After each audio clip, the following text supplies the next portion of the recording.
ಓಂ ನಮೋ ವಾಲ್ಮೀಕಿಯೇ. ನಮಸ್ಕಾರ ಬಂಧುಗಳೇ. ನಾನು ನಿವೃತ್ತ ಪ್ರಾಧ್ಯಾಪಕ ಡಾಕ್ಟರ್ ಅರ್ಜುನ್ ಪಂಗಣ್ಣವರ್. ಹೇ ಸೀತಾರಾಮ್ ವಾಹಿನಿಯ ವಾಲ್ಮೀಕಿ ರಾಮಾಯಣ ಅಂದು ಇಂದು ಚಿಂತನ ಕಾರ್ಯಕ್ರಮಕ್ಕೆ ತಮ್ಮೆಲ್ಲರಿಗೂ ಸ್ವಾಗತ.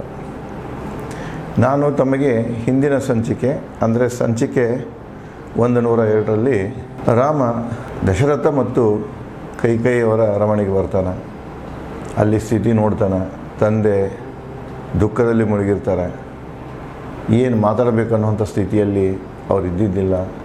ಅವರ ಒಂದು ಚಿಂತಾಜನಕ ಸ್ಥಿತಿಯನ್ನು ಕಂಡ ರಾಮ ಕೈಕೇಯಿಯಲ್ಲಿ ಬೇಡಿಕೊಳ್ತಾನೆ, ನನ್ನ ತಂದೆ ಈ ಸ್ಥಿತಿಗೆ ಕಾರಣ ಏನು ಸತ್ಯ ಇದೆ ಅಂತ ಹೇಳಿ ಅವಳನ್ನು ಪ್ರಶ್ನೆ ಮಾಡ್ತಾನೆ. ರಾಮನ ಪ್ರಶ್ನೆಗಳನ್ನು ಕೇಳಿ ನೇರವಾಗಿ ದಿಟ್ಟತನದಿಂದ ಹಿಂದೇಟು ಹಾಕದೆ ಕೈಕೇಯಿ ರಾಮನಿಗೆ ಉತ್ತರವನ್ನು ಕೊಡಲಿಕ್ಕೆ ಶುರು ಮಾಡ್ತಾಳೆ. ಅದನ್ನೇ ಕೈಕೇಯಿಯವರ ಆಡಿದ ಮಾತುಗಳನ್ನು ಅಲ್ಲಿ ಅದೊಂದು ರಾಮನ ಮಾತುಗಳಾಗಿರ್ಬೋದು ಅಥವಾ ಕೈಕೇಯಿ ಮಾತುಗಳಾಗಿರ್ಬೋದು, ಅಲ್ಲಿ ಕೆಲವೊಂದು ಆಧ್ಯಾತ್ಮಿಕ ಚಿಂತನೆಗಳನ್ನು ಇಲ್ಲಿ ಚರ್ಚೆಗೆ ತರಲಾಗಿದೆ. ಕೈಕೇಯಿ ಕೂಡ ರಾಮನಿಗೆ ದಶರಥರು ನನಗೆ ಹಿಂದೆ ವಚನ ಕೊಟ್ಟಿದ್ದರು, ಅದು ಸತ್ಯನ. ಮುಂದೆ ಆ ವಚನ ಪ್ರಕಾರ ನಾನು ವರಗಳನ್ನು ಕೇಳ್ತಾ ಇದ್ದೇನೆ. ಇವತ್ತು ತಾವು ಹಿಂದೆ ಕೊಟ್ಟಂತಹ ವರಗಳ ವಚನಕ್ಕೆ ಅವ್ರಿಗೆ ಪ್ರಾಯಶ್ಚಿತ್ತ ಮಾಡ್ಕೊಳ್ತಾ ಇದ್ದಾರೆ. ನೋಡಿ, ಮಾತು ಕೊಟ್ಟಾಗಿ ಹೋಗಿದೆ. ಈಗ ಅವರು ಆ ಮಾತಿನಿಂದ ಹೇಗೆ ಬಚಾವಾಗಬೇಕು ಅನ್ನುವಂಥದ್ದು, ಆ ಸತ್ಯವನ್ನು ನಿಮ್ಮ ಮುಂದೆ ಹೇಳುವಂಥ ಧೈರ್ಯ ಅವರಿಗೆ ಆಗ್ತಾ ಇಲ್ಲ. ಅದಕ್ಕೆ ಅವರೊಂದು ಉತ್ತಮ ಒಂದು ಅಲಂಕಾರಮಯವಾಗಿ ಹೇಳ್ತಾರೆ, ನೀರು ಹರಿದು ಹೋಗಿದೆ, ಹೊಳೆಯಾಗೆ ನೀರಿತ್ತು, ಆ ನೀರೆಲ್ಲ ಹರಿದು ಹೋಯಿತು, ಅದರ ನಂತರ ಇವರು ಸೇತುವೆ ಕಟ್ತಾ ಇದ್ದಾರೆ. ಇಂತಹ ಒಂದು ಪ್ರಯತ್ನ ಅವರು ಮಾಡ್ತಾ ಇದ್ದಾರೆ. ಸತ್ಯವನ್ನು ನಿನ್ನ ಮುಂದೆ ಹೇಳಲಿಕ್ಕೆ, ಹಿರಿಯ ಮಗನಾದ ನೀನು ರಾಮನ ಮುಂದೆ ಹೇಳಲಿಕ್ಕೆ ಅವರು ಹಿಂಜರಿತಾ ಇದ್ದಾರೆ ಅಂತ ಹೇಳ್ತಾ ಮುಂದುವರಿಸ್ತಾಳವರು. ಓ ರಾಮನೇ, ಸತ್ಯ ಸದ್ಗುಣದ ಮೂಲ ಅಂತ ಹೇಳ್ತಾನೆ. ಸದ್ಗುಣ ಒಳ್ಳೆಯ ಗುಣ. ಒಳ್ಳೆಯ ಗುಣ ಬರಬೇಕಾಗಿತ್ತಂದ್ರೆ ಅದಕ್ಕೆ ಮೂಲ ಬೀಜ ಯಾವುದಂದರೆ ಸತ್ಯ. ಯಾವ ಮನುಷ್ಯ ಸತ್ಯವನ್ನು ಹೇಳಲಿಕ್ಕೆ ಕಲಿತಾನ, ಸತ್ಯವನ್ನು ಸ್ವೀಕಾರ ಮಾಡಲಿಕ್ಕೆ ಕಲಿತಾನ, ಅವನಲ್ಲಿ ಉತ್ತಮ ಗುಣಗಳು ಬೆಳೀಲಿಕ್ಕೆ ಶುರುವಾಗ್ತವೆ. ಒಂದು ವೇಳೆ ಸತ್ಯವನ್ನು ಸ್ವೀಕಾರ ಮಾಡುವಂಥ ಮನಸ್ಥಿತಿ ಇರಲಿಲ್ಲ ಅಂದರೆ ಅವ ಎಂದೂ ಸದ್ಗುಣಿ ಆಗಲಿಕ್ಕೆ ಸಾಧ್ಯ ಇಲ್ಲ. ಅದಕ್ಕೆ ಅವಳು ಪೀಠಿಗೆ ಏನು ಹಾಕ್ತಾಳೆ ಅಂದ್ರೆ, ಇಲ್ಲಿ ನೋಡಿ, ಸತ್ಯ ಸದ್ಗುಣದ ಮೂಲ. ನೀನು ಒಳ್ಳೆಯ ಗುಣದವನ, ನಿನ್ನ ತಂದೆ ಕೂಡ ಒಳ್ಳೆಯ ಗುಣದವನ, ಕೆಟ್ಟ ಗುಣದವ ಅಂತ ಹೇಳ್ತಾ ಇಲ್ಲ. ನೀವಿಬ್ಬರು ಸದ್ಗುಣಿಗಳನ್ನು. ಈ ಸದ್ಗುಣಕ್ಕೆ ಪಾಯ ಯಾವುದಪ್ಪ ಅಂದ್ರೆ ಸತ್ಯ. ನಿನ್ನ ತಂದೆ ಸತ್ಯವನ್ನು ಹೇಳಬೇಕು, ನೀನು ಸತ್ಯವನ್ನು ಸ್ವೀಕಾರ ಮಾಡ್ಕೊಳ್ಬೇಕು ಅನ್ನೋಂಥ ಒಂದು ಅರ್ಥದಲ್ಲಿ ಕೈಕೇಯಿ ಈ ರೀತಿಯಾಗಿ ಹೇಳ್ತಾಳೆ. ಸತ್ಯ ಸದ್ಗುಣದ ಮೂಲ ಎಲ್ಲ ಜ್ಞಾನಿಗಳಿಗೂ ಗೊತ್ತು. ಭೂಮಿಯಾಗ ಎಷ್ಟು ಜನ ಜ್ಞಾನಿಗಳಾಗಿ ಹೋಗ್ಯಾರ, ಅಧ್ಯಯನ ಮಾಡ್ಯಾರ, ಅಧ್ಯಯನ ಮಾಡ್ತಾ ಇದ್ದಾರೆ, ಅಧ್ಯಾತ್ಮದಾಗಿ ಒಲವನ್ನು ಹೊಂದ್ಯಾರ, ಅವ್ರಿಗೆಲ್ಲರಿಗೂ ಗೊತ್ತಿಲ್ಲ ಸದ್ಗುಣದ ಮೂಲ ಸತ್ಯ. ಸತ್ಯದಿಂದ ಶುರುವಾಗ್ತಿದೆ ವಿಶ್ವ. ಅಪರಾಧಿ ರಾಜ ಸತ್ಯ ಕೈ ಬಿಡುತ್ತಿರೋನು ನಿನಗಾಗಿ. ಈಗ ರಾಜ ಏನಾಗ್ತಾ ಇದ್ದ, ದಶರಥ ಏನಾಗ್ತಾ ಇದ್ದಾನಂದರೆ ಅಪರಾಧಿ ಆಗ್ತಾ ಇದ್ದಾನ. ಯಾಕೆಂದರೆ ನಿನ್ನ ಮೇಗಿನ ವ್ಯಾಮೋಹ, ಅವನಿಗೆ ಪ್ರೀತಿ, ನಿನಗೆ ಹೇಗೆ ಅಹಿತ ಮಾಡಲಿ ಎನ್ನುವಂಥ ಒಂದು ಅವನಲ್ಲಿ ಮನಸ್ಸಿನಲ್ಲಿ ಏನಾಗಿದೆ, ಕೂತಿದೆ. ನಿನಗೆ ಅಹಿತ ಮಾಡಬಾರ್ದನ್ನೋ ಉದ್ದೇಶದಿಂದ ಅವನು ಸತ್ಯವನ್ನು ಹೇಳ್ತಾ ಇಲ್ಲ. ಅದಕ್ಕೆ ಸತ್ಯವನ್ನು ಹೇಳದೆ ಸುಮ್ಮನೆ ಕೂತು ಅಪರಾಧವನ್ನು ಮಾಡ್ತಾ ಇದ್ದಾನೆ. ಅವನು ಸತ್ಯ ಬಚ್ಚಿಟ್ಟು ಅಪರಾಧವನ್ನು ಮಾಡ್ತಾ ಇದ್ದಾನೆ. ಇಲ್ಲಿ ನೋಡಿ, ಅಪರಾಧ ಅಂದ್ರೆ ಅದೇ. ಯಾರು ಸತ್ಯವನ್ನು ಕರೆಯನ್ನು ಮುಚ್ಚಿಡ್ತಾರೆ ಅದು ಅಪರಾಧ. ಕಳ್ಳತನ ಅಂದರೆ ಏನದು, ಇನ್ನೊಬ್ಬನಿಗೆ ಗೊತ್ತಿಲ್ಲದೆ ಮಾಡೋದು. ಈಗಂತೂ ಗೊತ್ತಿದ್ದು ಮಾಡ್ತಾ ಇದ್ದಾರೆ, ಆ ಮತ್ತು ಬೇರೆ, ಬಟ್ ಅವೆಲ್ಲ ಅಪರಾಧಗಳನ್ನೇ ಅದು. ಅದಕ್ಕಿಲ್ಲಿ ಅವಳು ಹೇಳ್ತಾಳೆ, ನೋಡು ರಾಮ, ನಿನ್ನ ತಂದೆ ನಿನಗೆ ಸತ್ಯ ಹೇಳಬೇಕಾಗಿದೆ, ನಿನಗೆ ಅಹಿತ ಆಗ್ತಿದೆ ಅಂತ ಹೇಳ್ತಾ ಇಲ್ಲ ಅಂತ ಹೇಳಿ ಅವಳು ಮುಂದೆ ಶುರು ಮಾಡ್ತಾಳೆ. ಶುಭ ಇಲ್ಲವೇ ಅಶುಭವಾಗುವುದು ರಾಜನ ಸತ್ಯ ನಿನಗೆ. ರಾಜ ಹೇಳುವಂಥ ಸತ್ಯ, ರಾಜ ಮತ್ತು ನನ್ನಲ್ಲಿ ನಡೆದಂಥ ಸತ್ಯ ಘಟನೆ ಇದೆ, ಆ ಸತ್ಯದಿಂದ ನಿನಗೆ ಏನಾಗ್ತಿದೆ, ಅಹಿತ ಆಗ್ತಿದೆ ಅಂತ ರಾಮನಿಗೆ ಹೇಳ್ತಾಳೆ. ಪಾಲಿಸುವುದಾದರೆ ಅದನ್ನು ನೀ ಹೇಳುವೆನಾ ಮತ್ತು ಪ್ರಶ್ನೆ ಮಾಡ್ತಾಳೆ ಆಕೆ. ನಾವು ಮತ್ತು ದಶರಥ, ನಿನ್ನ ತಂದೆ ದಶರಥರಾಗಲಿ, ನಿನ್ನ ತಾಯಿ ನಾನು ಕೈಕೈ ಆಗಲಿ, ಏನೈತಿ ಖರೆ ಅನ್ನೋದನ್ನು ನಿನ್ನ ಮುಂದೆ ಹೇಳಿದ್ವು ಅಂದ್ರೆ ಅದು ನಿನಗೆ ದುಃಖ, ನಿನಗೆ ಅಹಿತ ಆಗ್ತಿದೆ, ಅದು ನಿನಗೆ ಒಳ್ಳೆಯದಿಲ್ಲ, ಅದು ಅಹಿತವಾದಂಥ ಒಂದು ಮಾತಿದೆ. ನೀನು ಕೇಳಕ್ಕೆ ಬಯಸಿದ್ರೆ ಮಾತ್ರ ನಾನು ನಿನಗೆ ಹೇಳ್ತೀನಿ ಅಂತ ಪ್ರಶ್ನೆ ಕೇಳ್ತಾಳೆ.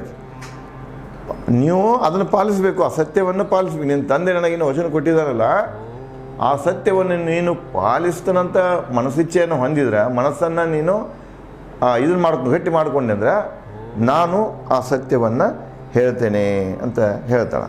ದಶರಥಿಗೆ ಸತ್ಯ ನುಡಿಯುವ ಧೈರ್ಯವಿಲ್ಲ, ನಾನು ಆ ಸತ್ಯ ಹೇಳುವೆ ನಿನಗೆ.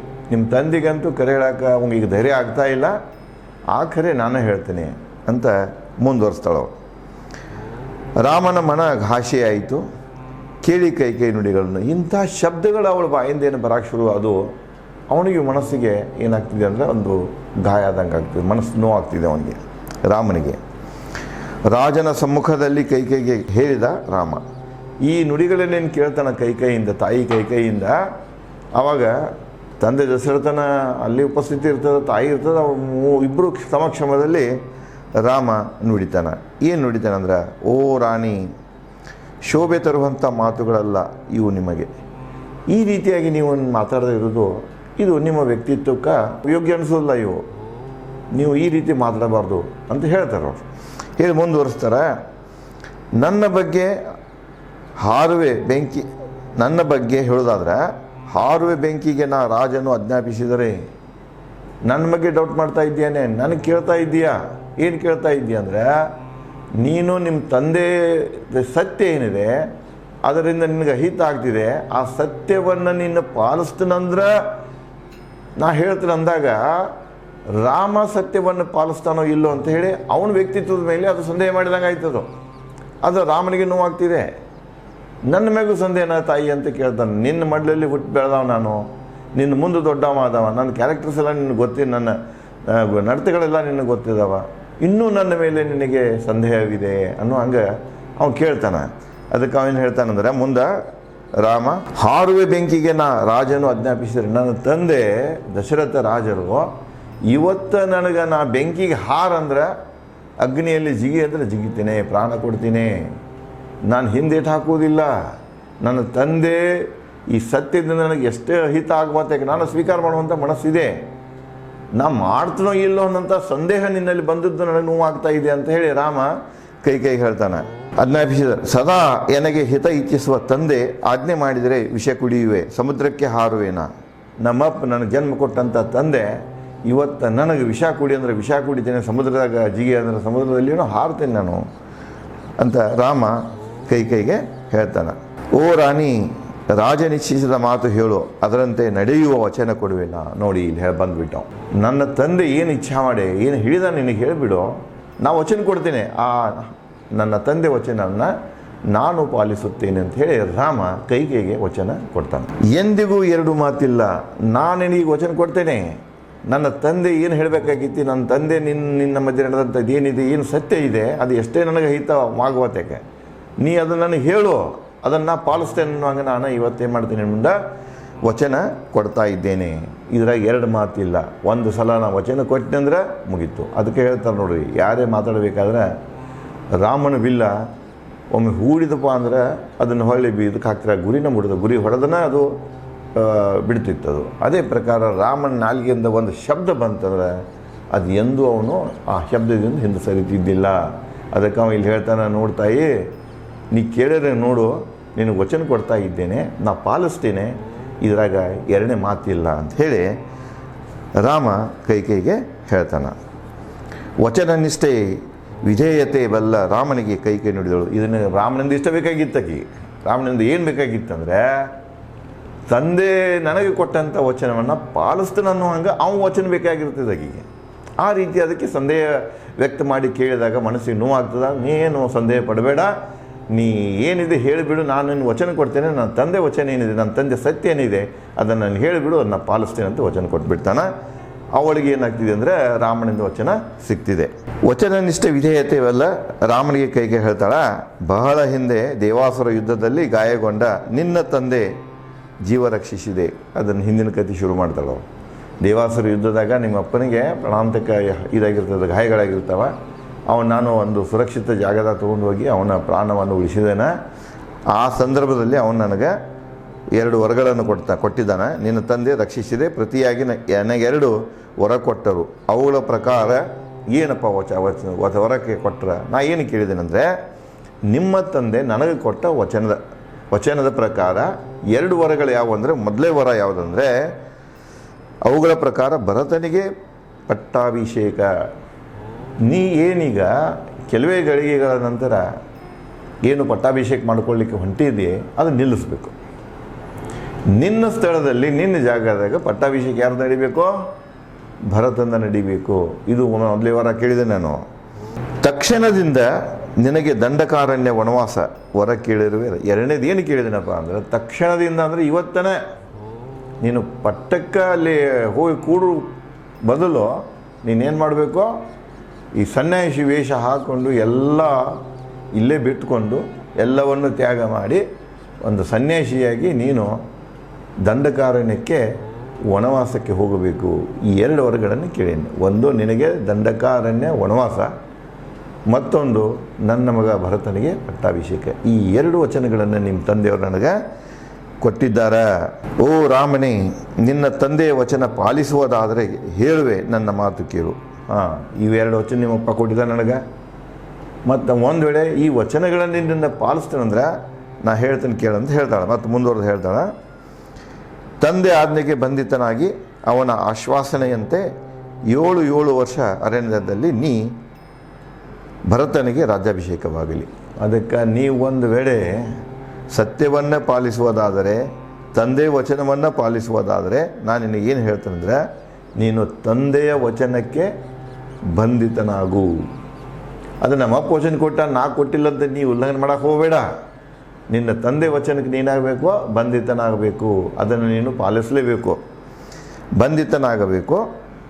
ಮುಂದೆ ಅವರ ಆಶ್ವಾಸನೆ ಕೊಡಬೇಕು ನನಗೆ. ಏನಂದರೆ 7 ವರ್ಷ ಅಂತ 14 ವರ್ಷ. 14 ವರ್ಷ ನೀನು ದಂಡಕಾರಣ್ಯದಲ್ಲಿ ಇರ್ತೀನೋ, ಸನ್ಯಾಸಿಯಾಗಿ ಇರ್ತೀನೋ, ಹಂಗೆ ನನಗೆ ಆಶ್ವಾಸನೆಯನ್ನು ನೀನು ಕೊಡಬೇಕು ಅಂತ ಕೈ ಕೇಳ್ತಾಳೆ. ಇನ್ನು 2ನೇದು ಏನಪ್ಪ ಅಂದ್ರೆ, ನನ್ನ ಮಗ ಭರತನಿಗೆ ಪಟ್ಟಾಭಿಷೇಕ ನಡಿಬೇಕು ಅಂತ ಹೇಳಿ ರಾಮನಲ್ಲಿ ಇದನ್ನು ಹೇಳ್ತಾಳೆ. ನಿನಗಾಗಿ ವ್ಯವಸ್ಥಿಸಿದ ಮಂಟಪದಲ್ಲಿ ಯಾರಿಗೆ ಪಟ್ಟಾಭಿಷೇಕ ಆಗಬೇಕೋ ಭರತನಿಗೆ ಆಗಬೇಕು. 7 ವರ್ಷ ದಂಡಕಾರಣ್ಯದಲ್ಲಿರುವ ಚರ್ಮದರ್ಶಿ ಜಟಾಧಾರಿಯಾಗಿ ನಿರಬೇಕು. ಅಲ್ಲಿ 7 ವರ್ಷ ನೀವು ವನವಾಸಕ್ಕೆ ಹೋದ್ರೆ ಇಲ್ಲಿಂದ ತೊಗೊಂಡು ಹೋಗಂಗಿಲ್ಲ ಸಾಮಾನೇನು. ಅಲ್ಲಿ ಹೋಗಿ ಮತ್ತೆಲ್ಲ ಅರಮನೆ ಕಟ್ಕೊಂಡು ಇರುವಂಗಿಲ್ಲ, ರಾಜವೈಭವ ಇಲ್ಲ, ಎಲ್ಲ ಬಿಟ್ಬಿಡ್ಬೇಕು. ನೀನು ಸನ್ಯಾಸಿ ಹೇಗಿರ್ತಾನಲ್ಲ ಒಬ್ಬ ಸನ್ಯಾಸಿ, ಆ ಸನ್ಯಾಸಿಯಾಗಿ ನೀನು 14 ವರ್ಷ ದಂಡಕಾರಣ್ಯದಲ್ಲಿ ಇರಬೇಕು ಅಂತ ಕೈ ಅವನಿಗೆ ಕೇಳ್ತಾಳೆ. ಅಲ್ಲೂ ಹೇಳ್ತಾಳೆ ಆಕೆ, ಚರ್ಮಧರ್ಷಿ ಜಟಾಧಾರಿಯಾಗಿ ನೀನು ಅಲ್ಲಿರಬೇಕು. ಭರತ ಆಳಲಿ ಅಯೋಧ್ಯೆಯನ್ನು ರಥ, ಆನೆ, ಕುದುರೆ ವೈಭವಗಳೊಂದಿಗೆ. ಎಲ್ಲ ವೈಭವ ಏನೈತಲ್ಲ, ಈ ವೈಭವ ಇಲ್ಲೇ ಇರಬೇಕಾ. ಅದ್ರಾಗ ಮತ್ತೆ ನೀವು ಕೆಲವೊಂದು ಕಿತ್ಕೊಂಡು ಹೋಗಂಗಿಲ್ಲ. ಅದೆಲ್ಲನೂ ನನ್ನ ಮಗ ಭರತ ಇಲ್ಲಿ ಅನುಭವಿಸಲಿ. ನೀನು ಒಬ್ಬ ಸನ್ಯಾಸಿಯಾಗಿ ಸನ್ಯಾಸಿ ಉಡುಪನ್ನು ತೊಟ್ಟು ಸನ್ಯಾಸಿ ಬದುಕನ್ನು 14 ವರ್ಷ ನೀನು ದಂಡಕಾರಣ್ಯದಲ್ಲಿ ಇರಬೇಕು. ಇಲ್ಲಿ ನೋಡಿ, ದಂಡಕಾರಣ್ಯನೇ ಯಾಕೆ ತೋರ್ತಾರೆ ಅಂದ್ರೆ, ದಂಡಕಾರಣ್ಯಲ್ಲೇ ಬಹಳಷ್ಟು ರಾಕ್ಷಸರು, ಕ್ರೂರ, ಅವು ಎಲ್ಲ ಪ್ರಾಣಿಗಳೆಲ್ಲ ಇರ್ತಾವೆ. ಅಲ್ಲಿ ಹೋದವ್ರು ಯಾರು ಹೊಳೆ ಬರೋದಿಲ್ಲ. ಅಂದ್ರೆ ಮರಣದಂಡನೆಗೆ ಸಮಾನ ದಂಡಕಾರಣ್ಯ ಶಿಕ್ಷೆ ಇರ್ತದೆ.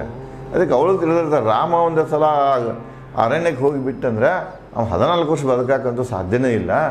ಅದಕ್ಕೆ ಅವ ಎಂಡಾಗಿ ಬಿಡ್ತಾನೆ, ಕೊನೆಗೊಂಡು ಹೋಗಿಬಿಡ್ತಾನೆ. ನನ್ನ ಮಗ ಇಲ್ಲಿ ನಿರಾಂತಕವಾಗಿ ಯಾರು ಭಯ ಇಲ್ಲದೆ ರಾಜ್ಯ ಮಾಡ್ತಾನೆ ಅನ್ನೋ ಒಂದು ತರ್ಕದಿಂದ ಅವಳು ಈ 2 ವಚನಗಳನ್ನು ಮಂತ್ರೆಯ ಮೂಲಕ ಕೇಳ್ತಾಳೆ. ಇನ್ನು ಈ ಶಬ್ದಗಳನ್ನು ಕೇಳಿದ ನಂತರ ರಾಮ ಯಾವ ರೀತಿಯಾಗಿ ಪ್ರತಿಕ್ರಿಯೆ ಮಾಡ್ತಾನೆ ಅನ್ನೋದನ್ನು ಮುಂದಿನ ಸಂಚಿಕೆಯಲ್ಲಿ ಆ ವಿಚಾರಗಳನ್ನು ತಮ್ಮಲ್ಲಿ ಹಂಚಿಕೊಳ್ಳುತ್ತೇನೆ. ಧನ್ಯವಾದಗಳು.